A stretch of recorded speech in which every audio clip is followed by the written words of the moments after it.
kasi ngozi iya yini ingangena.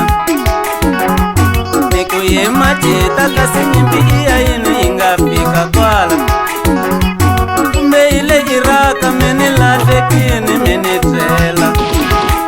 Iku kumbe ni lahlekini nile bakitati meni tivisa. Iku aishishimani ene ayeyisana la kaganga. Iku loko kuri fasheni se ya pora ayinduli la kaganga leri. Loko kuri fasheni se ya nyangata ayinduli ka muganga lo. Mitsika wa chati rendzela ntombi an'wi humesa nangeni ya yena.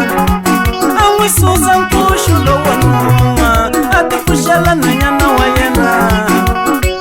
Nangwenya leya yi kolota loko a chela mati a bavini. Ikunite nangwenya leyo komba mihlolo loko a chela mati a bavini. A patela xikweleti xa yona a kota ku hlamba sisi lavaya. A n'wi bohela yona njilani ku ene a kota ku hlamba sisi lavaya. Faka tikirimi letikulu a n'wi faka mapendele na munun'wela ngopfu n'wina mitsaku nun'wela a mi n'wi chavi sisi wa un'wana. Hiku n'wina mi vona ku xonga a mi n'wi xiximi ntombi ya un'wana na.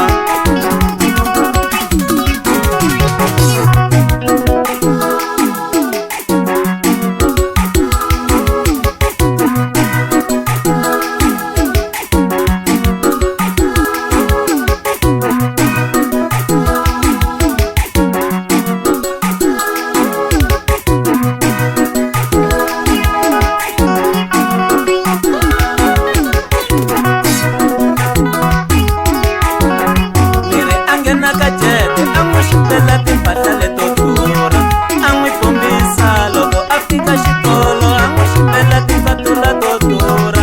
A n'wi ambexa loko a fika saloni a n'wi faka xitayela enhlokweni.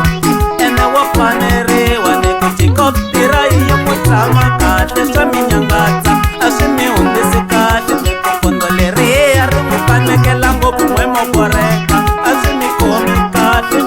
Kete lexiya xi n'wi humesa fika n'we mo nyangatseka. Niku xikete lexiya xi n'wi humesa fika n'we mo boreka. Timbilu to pepa ngati niku mi nyangatsa ngopfu n'we mo bora. Iku loko ti tiya a mi yimelela ni ri ma nyangatsa hi ku bora. Iku loko ti tiya n'wina mo pana sikisa. Iku mi penda mitsuva ka vandzeni ene mi hlanula swirende va boti. A mi yimele nghozi ya n'wina kumbe minile mina yi nghena njhani nghozi leyi. Niku mina yi nghena njhani nghozi leyi. Ye n'wina niku lava va n'wina va van'wani lava niku vutisa vito kumbe wo yelana boti n'wana mani.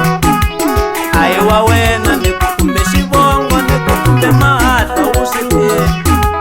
Loya wa wena ni ri yi nghena njhani nghozi leyi. Ni ri yi nghena njhani nghozi leyi. Niku mina yi nghena njhani nghozi leyi.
nghena njhani ngozi leyi